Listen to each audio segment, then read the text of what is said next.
courage des entités palestiniennes, notamment du Hamas, devant tous les crimes accumulés d'Israël depuis des années, tous les massacres qu'il y avait eu.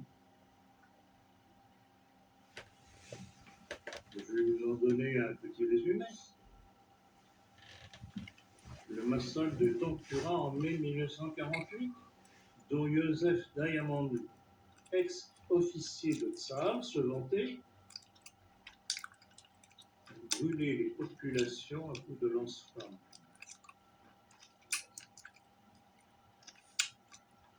Vous trouvez ça sur YouTube du 15 octobre 2023. Très bien, je n'invente jamais rien. C'est ce que je dis. Et toujours référencé.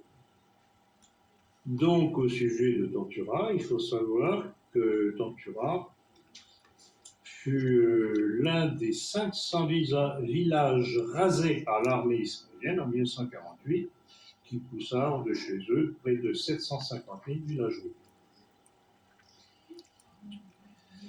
L'ampleur de la tuerie ne fut révélée qu'en janvier 2022 par le film de l'Israélien Alan Schwartz au festival de Sundance dans l'Utah, donc aux États-Unis. Alors, je ne sais pas s'il l'a fait par honnêteté intellectuelle ou pour s'en réjouir. Ça, je n'ai pas réussi à le savoir. Et l'information est intéressante. Et puis, le massacre de Chabré-Châtillon, qui est un peu mieux connu d'ailleurs. En 1982, par les phalangistes libanais. Oui, mais sous la direction de Tsahal. Il change tout. Et on trouve cette évocation à la description dans le livre de Pierre Péan, dans son livre Sabra et Shatila, retour sur un massacre. Le site humanitaire Human Rights Watch avait dénoncé à l'époque le rôle d'Ariel Sharon dans ce massacre et regrettait qu'il soit décédé sans avoir eu à répondre de son crime.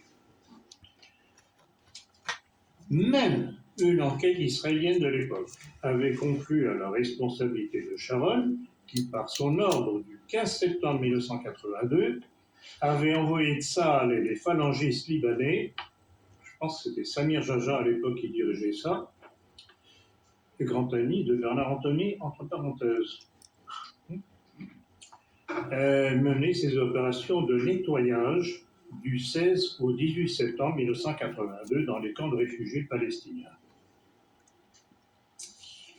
Selon le renseignement militaire israélien, 700 à 800 civils furent tués, mais selon d'autres informations, notamment celle de Pierre Péan dans son livre, plus de 2000 civils palestiniens, je dis bien civils palestiniens, furent tués. Et parmi les victimes figuraient indifféremment des bébés, des enfants, des femmes enceintes, des personnes âgées, et les corps de certaines victimes avaient été mutilés.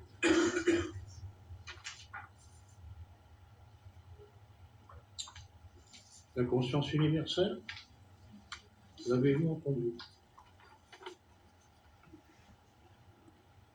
À l'époque, Djibril Rajoub du Fatah, le mouvement de Yasser Arafat, avait déclaré que Sharon était un criminel responsable de l'assassinat d'Arafat et nous espérions qu'il comparaisse devant la Cour pénale internationale comme criminel de guerre.